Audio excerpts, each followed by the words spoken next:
जब एक दिन की बात है, मैया भोर में उठ करके दधि मंथन कर रही हैं। कन्हैया उठे, मैया भूख लगी है, दूध पिलाए थे, दूध पिलावे लगी। उधर सुबह सुबह जो दूध रसोई में पक रहा है, उबल रहा है, वह नीचे गिरने लगा। दासी के द्वारा ज्ञात हुआ, मैया तेरो दूध नीचे गिर रहो है। पद्मगंधा गाय को दूध बड़ो कीमती है। कन्हैया को जल्दी से पटक के बैठाई के भगी यशोदा। कन्हैया नाराज हो गए, उठा करके एक सिलबाटा लेके वह मटकी में मारो, ठाक टूट गई मटकी, फूट गई सच। और फिर क्या था, सब दही इधर उधर बिलोए गए, माखन लेके खायो, हाथ में लेके जाए करके चार दीवारी पर बाहर जाए के बंदरन को मक्खन खिलावे लगे। लौट करके यशोदा आई, देखा तो रे माखन की मटकी फोड़ दी। कन्हैया ने नाराज हो के डंडा लेकर के फिर से पीछा किया। और जो श्याम सुंदर ने देखा मैया डंडा लेके आई रही है, कन्हैया डर के मारे चार दीवारे से नीचे कूद पड़े हैं और भागने लगे हैं। मैया पीछे पीछे डंडा लेकर के खेद रही है।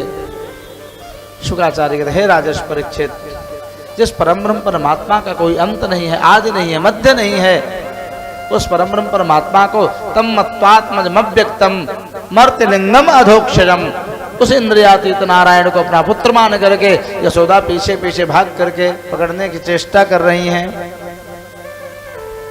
और इस प्रकार से यशोदा भागते भागते थक गई, लेकिन कन्हैया को पकड़ नहीं पाई।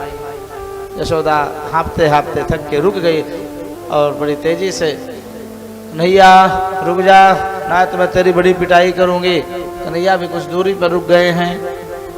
भैया तेने हाथ में जो साटी ले रखो है, काहे के लिए डंडा ले रखो है, लाला या डंडा से तेरी पूजा करेंगे हम। कन्हैया ने कहा, डंडा से पूजा का मतलब जानते हो, पिटाई। भैया मैं तेरे पास ना ही आऊंगा। कन्हैया डर रहो या जान करके यशोदा ने डंडा को दूर फेंके। और इस प्रकार से कन्हैया जो ही पास में, यशोदा ने हाथ पकड़ा, उलूखल में बांधना प्रारंभ किया। जब रस्सी छोटी हो जाती डोरी, दूसरी संदधे नच्च गोपिका, दूसरी डोरी लगा देती है। लेकिन जो ही बंधन की प्रक्रिया करनी होती, 2 अंगुल छोटी हो जाती है डोरी। अहंता ममता के कारण भगवान नहीं बंधते हैं, इसीलिए 2 अंगुल छोटी हुई। यशोदा को अहंकार है, आज मैं इस कृष्ण को बांध के रहूंगी और ये कृष्ण मेरा पुत्र है। ये ममता और यही अहंता के कारण भगवान नहीं बंधते हैं। देखा कि मैया बेहाल हो रही है, परेशान हो रही है, पसीना पसीना डूबी जा रही है। कृपया से स्वबंधने, भगवान अपनी कृपा से, करुणा से स्वयं बंधन को स्वीकार कर लेते हैं। उलूखल में बांध के मैया गृहस्थी के कार्य में लग गई। कन्हैया उलूखल को खींचते खींचते नंद महल के द्वार के बाहर गए हैं। और जहाँ पर यमलार्जुन जुड़वा 2 अर्जुन के वृक्ष हैं, उसमें से निकल करके दूसरी तरफ आए और वह उलूखल उसी में फंस गया। भगवान ने झटका दिया, दोनों वृक्ष टूट के आकाश में लटक के चमचमाता हुआ दिव्य तेज है उनका। भगवान के हाथ जोड़ करके बड़े सुंदर स्तुति कर रहे हैं। नमः पंकजनाभाय नमः पंकजमालिने नमः पंकजनेत्राय नमस्ते पंकजांघ्रये। हे प्रभु, आपकी जय हो। आपने आज मेरी रक्षा की, उद्धार किया है इस श्राप से। मैं तो आपसे यही वरदान मांगता हूँ, यही प्रार्थना करता हूँ कि मेरी वाणी आपके गुणानुवर्णन का गान करे, गुणानुवाद करे, हाथ आपकी सेवा करे, चरण आपके तीर्थाटन के लिए जाएं, नेत्रों से आपके श्री विग्रह के दर्शन, आपके संत भक्तों का दर्शन प्राप्त हो, जीवा से आपके मंगलमय नामों का उच्चारण करूं। और ये श्लोक बड़ा सुंदर है, किस प्रकार से इंद्रियां धन्य होती हैं। नलकूबर मणिग्रीव ने स्तुति में बताया है, वाणी गुणानुकथने श्रवणो कथायां हस्तौ च करमसुमनस्तव पादयोर्नः स्मृत्यां शिरस्तव निवास जगत् प्रणामे दृष्टिः सतां दर्शनेस्तु भवत्तनूनां।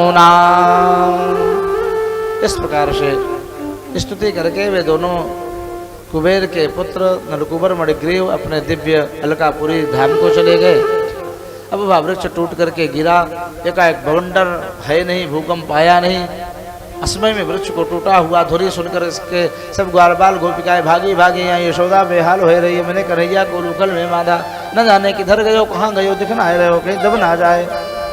नंदराय जी भागे भागे गौशाला से आए हैं, कन्हैया की खोज प्रारंभ हुई, कन्हैया नाई मिल रहे हैं। पताईद में भगवान वहीं पे दबे भये हैं, टुकटुकाए के देखो पुकारो। नंदराय जी ने गोदी में लिया, उलूखल बंधा हुआ है, उधर में दामोदर नाम पड़ गया भगवान का उस दिन से। यशोदा ने थोड़े से अपराध के कारण कन्हैया को दामोदर उधर में दाम बांध दिया, रस्सी बांध दिया। या के ताई नाराज भय यशोदा को डांटी फटकारी लगाई है।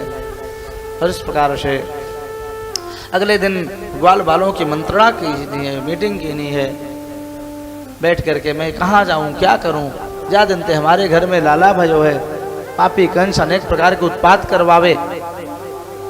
बताओ तो सही, न कोई भूकंप, न कोई बवंडर, न कोई दैत्य, आज इतना पुराना इतना विशाल वृक्ष अनायास ही टूट के गिर पड़ा। मेरे कन्हैया उसमें पत्तों के झरोखे में आ गए, कहीं बीच में आते तब क्या होता। उपनंद ने कहा, इनके सखा मित्र ने कहा, भैया मेरो मन तो ये करे कि हम सब गोकुल को छोड़ करके कहीं और चलें। कहाँ चलें, किधर जाएं, कंस बड़ो पापमती दुष्ट है।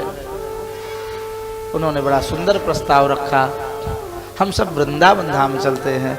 वृंदावन धाम परम सुरम्य दिव्य है, गोकुल त्याग करके वृंदावन चलते हैं।